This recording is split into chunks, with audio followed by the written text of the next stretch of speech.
Hello guys, good morning, welcome back to my channel রিম্পাস ব্লগে তোমাদের অনেক অনেক স্বাগত আর অনেক ভালোবাসা জানি। আজকে ভিডিওটা আমি এখান থেকেই শুরু করছি। আই হোপ তোমাদের ভালো লাগবে আর আশা করছি তোমরা খুব ভালো আছো, সুস্থ আছো, আর আমিও ভগবানের কৃপায় একটু ভালো আছি। তো ভিডিওটা আজকের এখান থেকেই শুরু করছি। তো অনেক ঝাড়ঝপটা পেরিয়ে আজকে আমার কাজ শুরু হয়েছে, কালকের থেকেই, আগের দিন থেকেই কাজ শুরু হয়েছে। তো আজকের মানে বোনেদের কাজ শুরু হচ্ছে আর কি, তো শুরু হয়ে গিয়েছে। তো অনেক সকাল সকাল মিস্ত্রি দাদারা এসছে। আগের দিন যেহেতু প্রচণ্ড রোদ ছিল আর আজকের একদম মেঘলা মেঘলা ওয়েদার, তো ওদের কাজ করতে অনেকটাই সুবিধা হবে। আর ঠান্ডা ঠান্ডা ওয়েদার আছে বলে চুলটাকে একটু খুলে রেখেছি, মানে চুলটা আঁচড়াবো আর কি। তো ঘুম থেকে উঠে চুল টুল আঁচড়ানোর না অতটা আর মানে মনে টনে থাকে না। তো বাড়িতে যেমনই থাকি তোমাদের সঙ্গে আমি তেমনভাবেই শেয়ার করি, যে লিপস্টিক পরে একটু যাই হোক, তো দেখতে সুন্দর লাগে। তো ওরকমভাবে আমার থাকতে ভালো লাগে না সারাদিন। তো যেভাবে আমি থাকি তোমাদের সঙ্গে সেভাবেই শেয়ার করি। তো এর জন্য আমার বরাবর বকাবকি করে যে এইভাবে পাগল পাগল হয়ে থাকো কেন, একটু ভালোভাবে থাকতে পারো। তো এর জন্যও কথা শুনি আর কি। তো যাই হোক, বাদ দাও। তো লাইটিংটা কাকে দেখাবো, কাকে দেখাবো? ও সবাইকে লাইটিং দেখাবো, আচ্ছা দেখাচ্ছি। তো যাই হোক বন্ধুরা, কাজ শুরু হয়ে গিয়েছে আর সবাইকে চাও করে দেওয়া হয়ে গিয়েছে। তো চা করে দিতে ওরা চাটা খেয়ে আবার কাজ শুরু করেছে। তোমাদেরকে দেখাচ্ছি, দাঁড়াও। ও আচ্ছা দাঁড়াও, তোমাদেরকে লাইটিং দেখাই। তো তোমরা লাইটিং দেখো তো, এটা দেখো বাবুর লাইটিং, কোথায় জ্বলছে না কেন, দেখেছো? এটা বাবুর লাইটিং, কেমন লাগছে বলো তো? এটা আমার বাবা কিনে দিয়েছে। দারুণ না? ঠিক ঠিক, মুখে দিতে নেই, লাগবে। তো চলো পরে কথা বলছি। তো বন্ধুরা, এদিকে দেখো কাজটা অনেকটাই শুরু হয়ে গিয়েছে আর অনেকটাই এগিয়েও গিয়েছে। সবাই মিলে হাতে বেতে করে কাজ করা হচ্ছে। আকাশের ওয়েদারটাও আজকের মেঘ মেঘ করে আছে আর কি।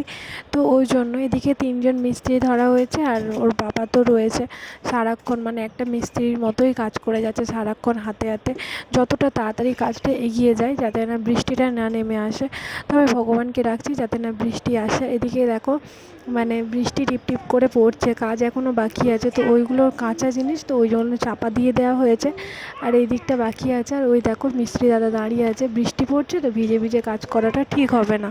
একে ওয়েদারটা এখন চেঞ্জ হচ্ছে, তো ওই কারণেই আর কি। আর অল্প একটু হলেই হয়ে যায়। তো এখন অনেকটাই বেলা হয়েছে, তো এই বৃষ্টিটার কারণে মাঝে মাঝে বৃষ্টি আসছে, মাঝে মাঝে বন্ধ হয়ে যাচ্ছে। এই কারণে মানে সকাল থেকে রান্না বান্নারও তোমাদের কিছু শেয়ার করতে পারিনি, কোনো কাজবাজও শেয়ার করতে পারিনি। যাই হোক, আমার কাজটা ভালোই ভালোই মিটে যাক, তো পরে আবার অনেক কিছু শেয়ার করতে পারবো। পরিষ্কার করেছি। তো এত কাজের মধ্যে কেন ফ্রিজটা না পরিষ্কার করলেও হচ্ছিল না। ফ্রিজে এত পরিমাণে বরফ জমে গিয়েছিল, ফ্রিজটা মানে মানে ডিপ ফ্রিজটা পুরো ভর্তি হয়ে গেছিল বরফে। তোমাদেরকে একটু পরে দেখাচ্ছি, দেখো। এই দেখো ডিপ ফ্রিজটা এখন দেখতে পাচ্ছ পুরো ফাঁকা, তো কোনো বরফ নেই। এই লেয়ারটা পুরো ভর্তি হয়ে গেছিলো, সুদের মতো সরু ফাঁকা ছিল। তো সেই বরফগুলো তোমাদেরকে দেখাচ্ছি। কিছু বরফ তো আমি ফেলে দিয়েছি, তোমাদের দেখাতে ভুলে গিয়েছি। তো এই দেখো পুরো পরিষ্কার ফ্রিজ, আর ওখানে সবজি আছে। তো কিছু জিনিস বের করে নিই, সেই থেকে ঠান্ডাই আছে সব কিছু। চলো এবার ফ্রিজটা চালিয়ে দেবো আর কি। তো দাঁড়াও দেখাচ্ছে। আর এখানে কাঁচা লঙ্কা আছে, আর এখানে চকলেট, বাবুর লজেন্স, হ্যানা ত্যানা সব কিছুই থাকে। তো তোমাদেরকে দেখাচ্ছি না কী পরিমাণে বরফ, এই দেখো। তো এইটা সমেত পুরো জমে গিয়েছিল। তো এই দেখো, এই দেখো দেখাচ্ছে, এই দেখো। হাত দেবে না বাবা। তো এই দেখো বরফের ছাই দেখেছো? শোনো শোনো শোনো, তুলে দাও তুলে দাও। দেখেছো? হাত দিও না বাবা। এই দেখো কি বড় বড়, পুরো ডিপ ফ্রিজটাকে পুরো কভার করে দিয়েছিল।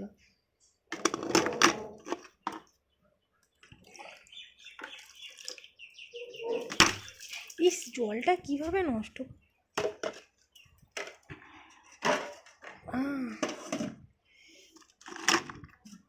প্রচুর পরিমাণে বরফ।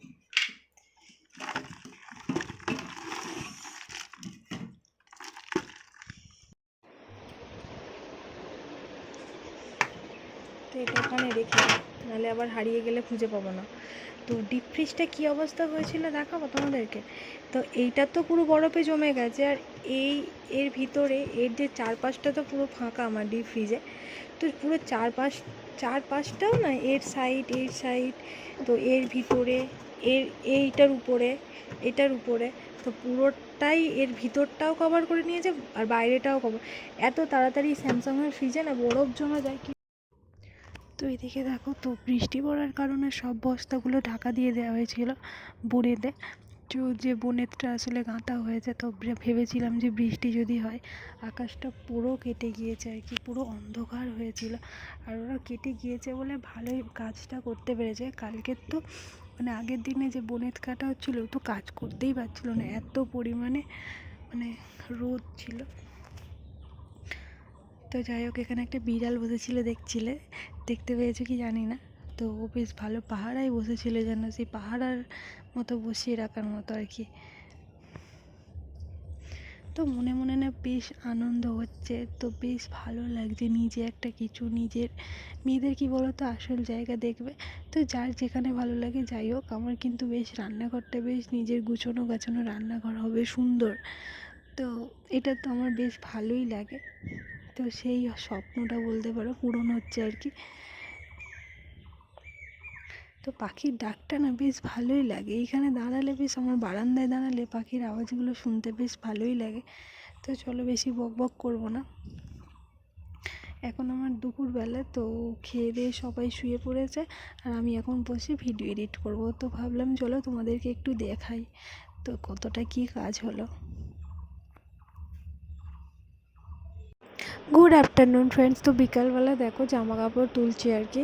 এই জামা কাপড়গুলো সব কেচে দিয়েছিলাম, আর সারাদিন তোমাদের সঙ্গে তেমন কিছু রান্না বান্না, তো আমার সংসারের কাজবাজ অনেক কিছু শেয়ার করতে পারি না, সারাদিনে অনেক কাজ করেছি আর কি। তো বুঝতেই পারছো একটা মিস্ত্রি লাগলে কতটা পরিমাণে কাজ করতে হয় আর কি। তো ঘর দোর পরিষ্কার, একটা বালি নোংরা, তো উপর ঘর নিচের ঘর সিঁড়ি সব কিছু কাজের পরে সব কিছু মানে ধোয়া মোছা করা, তো মানে কি বলবো, সবাই মিলে হাঁটাহাঁটি করছি তো পুরো চারিদিকে নোংরা ভর্তি হয়ে গিয়েছিলো। তো সব কিছু একে ধরে ধরে মানে হাতের মোছা দিয়ে মানে ধরে ধরে মোছা, এত কিছু পরিষ্কার করা, তারপরে এদিকে এতগুলো জামা কাপড় ধুয়ে দেওয়া। তো করতে করতে না অনেকটাই সময় কেটে গিয়েছে, তো সারা দুপুর আর তোমাদের সঙ্গে কোনো কিছুই শেয়ার করতে পারিনি। তো চলো এইগুলো জামা কাপড়গুলো ধুয়ে দিয়ে, তার মধ্যে বৃষ্টি। তো ফোনটা হাতে নেওয়ার কথা না, একদমই খেয়াল ছিল না, আর ফোনটা হাতে নিয়ে কাজ করব কিভাবে বলো। দুপুরবেলা তো সব দরজা জানলা দিয়ে শোয়া হয়েছিল, তো জানলাটাও খুলে দিলাম। তো বিছানার হাল অবস্থা খুবই খারাপ, এইমাত্র বাবু ঘুম থেকে উঠলো, তো আমি শুয়েছিলাম। ওদিকে ঘর বারান্দা একটু ঝাড় দিয়ে নিলাম বিকালবেলা, জামা কাপড়গুলো ওই যে তুলে রেখেছি, আর তারপরে বিছানাটা যে দেখেছিলে বিছানাটাও গুছিয়ে নিয়েছি, তো দেখানো হয়নি আমার আর কি, তো সরি। তো এদিকে দেখো সিঁদুর পরলাম, টিপ পরলাম, তো গরমের জন্য না কানেরটাও খুলে দিয়েছিলাম, বিরক্ত লাগছিলো এতটা পরিমাণে তো গরম পড়েছিল, তোমরাও জানো তোমাদের মানে সব জায়গায় ওরকম পরিমাণে গরম পড়েছিল। তো টিপ সিঁদুরটা পরতেও না মুখটা কেমন ফাঁকা ফাঁকা লাগছে, ভাবলাম চলো কানের রিংটা পরে নে। আর এই দেখো এটা হচ্ছে সিঁদুর কৌটো, তো এই সিঁদুর কৌটোতে সিঁদুর রাখি না, যেহেতু আমি লিকুইড সিঁদুর পরি, তো ওই জন্য আর সিঁদুর কৌটোতে সিঁদুর রাখার প্রয়োজন পড়ে না। আর একটা সিঁদুর পিতলের আর একটা বড় আছে, তো সেটাতে আমি রাখি, তো সেটা মাঝে সাঝে পুজো টুজো দিতে গেলে ওটা পরি আর কি। আর এদিকে দেখাচ্ছি দেখো আমার ছোট্ট কানের রিং, এটা খুব কমফোর্টেবল পরে। আর এদিকে আমার বাবু বায়না ধরেছে যে ওকে পরিয়ে দিতে হবে আর কি, তো ওকে যা হোক করে একটুখানি পরিয়ে দিলাম, বেশ দেখতে সুন্দর লাগছিলো, কি কিউট লাগছিলো, পুরো মেয়ে মেয়ে লাগছিলো আর কি। তোমাদেরকে দেখাচ্ছি দাঁড়াও, এই দেখো কি সুন্দর লাগছে, আর ও এতটা পরিমাণে খুশি হয়েছে না, মানে পরে থাকতেই চাইছিলো, মানে পরে একদম খুলতে চাইছিল না। এই দেখো আমার সুন্দরী। তো আবার দেখছিলাম যে চুল বাঁধলে কেমন দেখতে লাগবে আর কি। তো টিপও পরেছে, আমি টিপ পরেছি মানে ওকে টিপ পরাতে হবে, আমি সিঁদুর পরলে ওকে সিঁদুর পরাতে হবে। তো যাই হোক ঝপঝপ করে ওর কান থেকে খুলে নিলাম, খুলে নিয়ে আমি কানে পরে নিচ্ছি, ওই জন্য আবার ও কান্নাকাটি করছে যে খুলে নিলে কেন, আমাকে একটু পরিয়ে দাও। তো ওকে বোঝাচ্ছি আমি আর কি পড়তে নেই বাবা। তো এই দেখো কেমন করে কাঁদছে, ওকে অন্য কিছু দিয়ে বোঝাতে হবে। তো যাই হোক এই দেখো এখনও পর্যন্ত আমার কানে হাতটা দিয়ে রেখে দিয়েছে, কানেরটা খুলে দিতে হবে আর কি। তো ও কি আর কানের পরলে চলে বলো, আর আমার ছেলেদের কানের পরাটা একদমই পছন্দ নয়। তো চলো এবার জামা কাপড়গুলো ভাঁজ করে নিই, অনেক জামা কাপড় দেখতে পাচ্ছ, আমি এটা দেখেই হাঁপিয়ে যাচ্ছি আর কি বলবো।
আমার সমস্ত কিছু গোছানো হয়ে গিয়েছে। এবার জায়গা মতো যে যার জায়গায় সে তার রেখে দেবো আর কি। তো আলাদা আলাদা ভাঁজ করে রেখেছি রাখতে সুবিধা হওয়ার জন্য। দেখতে পাচ্ছি ওদিকে নাইটি, ওদিকে সব কিছু হেনা তেনা সব রেখে দেবে এবারে। তো ওদিকে গোছানোর পরে আবার সন্ধে দিয়ে চলে আসলাম। সন্ধে দিয়ে আসার পরে দেখলাম যে বড়মশাই আমার পছন্দের একটা জিনিস এনেছে। তো কচুরি, এই ইদানিং বেশ কচুরিটা খেতে খুব ভালো লাগে, খুব ভালো লাগে। তো তিনজনের তিনটে কচুরি মাকে দোকানে দিয়ে এসছে কচুরি আর কি। তো ওখানে আমি সস নিয়ে নিয়েছি। আমার আবার কচুরি শুধু শুধু ভালো লাগে না, সস হলে বেশ ভালো লাগে। আর এই দেখো তোমাদেরকে দেখাচ্ছি, আর কচুরিটা এত টেস্টি বানায় না কি বলবো। আর এদিকে দেখো আমার রাত্রিবেলা খাবার হয়ে গেছে। তো কচুরিটা খাওয়ার পরে একটু মানে দুজনের খোটোমিটি ঝগড়া মতো হলো। তো ঝগড়া নয়, কথা নিয়ে একটু হলো। তো তারপরে একটু মনটা খারাপ হয়ে গিয়ে আমি নিচে চলে গিয়েছিলাম রুটি করতে। তো রুটি করে নিয়ে চলে এসেছি। আর সকালের তরকারি রয়ে গিয়েছিলো, তো বেশি করে করেছিলাম আর কি, সেই তরকারিটা দিয়ে রুটিটা খাওয়া হবে। তো এদিকে দেখো আমার মনটা খারাপ করে বাবুর এদিকে খাবার করছি, এদিকে বাবুও গন্ডগোল করছে। আর এই চেয়ারটা দেখতে পাচ্ছ, বাবুর জন্য চেয়ারটা কেনা, কিন্তু চেয়ারটা এতটাই শক্তপোক্ত যে আমাদের সবাই ব্যবহার করি আর কি। আর এই গ্যাসটায় রান্না করতে বসলে না এই চেয়ারটা হলে খুবই সুবিধা হয়। তো বাবু বসে, আমরাই বেশি বসি আর কি। ও আর কতক্ষণ বসে থাকে বলো, আমরাই তো সারাক্ষণ বসে এটা সেটা করছি। আর ও তো সারাক্ষণ ছটপট ছটপট করে এটা সেটা নিয়ে খেলা করছে আর কি। এদিকে মনটা খারাপ করে বসে আছি, ওদিকে ও ডাকছে বারবার, কিন্তু আমি যাচ্ছি না, নিজে একটা ঘ্যাম দেখাচ্ছি আর কি। তো অনেক কিছুই আর কি। তো যাই হোক, চলো খাবারটা ঝটপট করে করে নিই, তো তারপর তোমাদের সাথে কথা বলছি। তো এদিকে দেখো আমি খাবারটা করে আসলাম, আমাদের ঝগড়া আবার শেষ হয়ে গেল। তো আবার ঠিকঠাক হয়ে গেছে সব কিছু, মিটেমিটে। আমাদের ঝগড়া এরকমই হয়, তো কিছুক্ষণের মধ্যেই আবার সব কিছু ঠিক হয়ে যায়। বেশিক্ষণ বাবা ঝগড়া ফগড়া করে আমরা থাকতে পারি না। তো এদিকে দেখো আমি বাবুকে খাওয়াচ্ছি, আর ওদিকে ও আমাকে গালে দিয়ে দিচ্ছে আর কি। তো এদিকে ভাবলাম চলো ভিডিওটা করি একটু। তো এদিকে বাবু দেখো না কত থালা বাটি গ্লাস নিয়ে আজকে খেলতে খেলতে খাওয়াচ্ছি। আর যেটাতে করে খাবার করেছি ওটাতে করেই খাইয়ে দিচ্ছি আর কি। এক্সট্রা আর বাটি নোংরা করলাম না, ওর প্রত্যেকবারে আলাদা আলাদা বাটি করে খাবার করি আর কি। তো একটা বাটি, ওর অনেকগুলো বাটি আছে খাবারের জন্য। তো এদিকে দেখো ওকে খাইয়ে দিচ্ছি আর ও আমাকে খাইয়ে দিচ্ছে। তো জিনিসগুলো কখন বেশি মনে পড়ে জানো, এই খাওয়ানোর সময়গুলো বেশি মনে পড়ে হচ্ছে। তো আমার বাবু যখন আমি প্রেগনেন্ট ছিলাম, তো প্রেগনেন্সি চলাকালীন তো ও প্রায় দিনই আমাকে মানে রাতের খাবারটা আমার ঠিক ভালো লাগতো না, শরীর, তো আমি খাবো না করতাম, আর ওইভাবে আমাকে খাইয়ে দিত। তো যাই হোক বন্ধুরা, আমি কি খাচ্ছিলাম তোমাদেরকে দেখিয়ে দিই। আর এই দেখো রুটি খাওয়ার পরে, আর এই দেখো তরকারি। তো এগুলো রয়ে গিয়েছে, এগুলো হচ্ছে সকালের তরকারি, ডিম দিয়ে সয়াবিন দিয়ে তরকারি করেছিলাম। আর এই যে রুটিটা এখন করলাম, আর চপ হচ্ছে আমার যা দিয়েছে। আর এই দেখতে পাচ্ছ ঘুম চোখে উঠে এসেছি, মানে ঘুম চোখে নয়, শুয়ে শুয়ে ভিডিওটা আমি এডিট করছিলাম, একসঙ্গে অ্যাড করছিলাম আর কি। করতে করতে দেখলাম যে এখন বাজে রাত 11:30। এখন দেখলাম যে আমি ভিডিওটা শেষ করতেই ভুলে গিয়েছি। তারপর উঠলাম, আলোটা জ্বাললাম, তো ভাবলাম চলো ভিডিওটা শেষ করি। তো যাই হোক বন্ধুরা, ভিডিওটা কেমন লেগেছে অবশ্যই বলো তোমরা। আর ভিডিওটা যদি ভালো লেগে থাকে প্লিজ লাইক কমেন্ট শেয়ার করে দিও। আর আমার চ্যানেলে নতুন বন্ধু হয়ে থাকলে চ্যানেলটিকে অবশ্যই সাবস্ক্রাইব করে দিও। তো দেখা হবে একটা নতুন ভিডিওর সঙ্গে, ততক্ষণ তোমরা খুব ভালো থেকো, সাবধানে থেকো, আর হাসি খুশি থেকো। চলো আজকের মতো টাটা, বাই, গুড নাইট।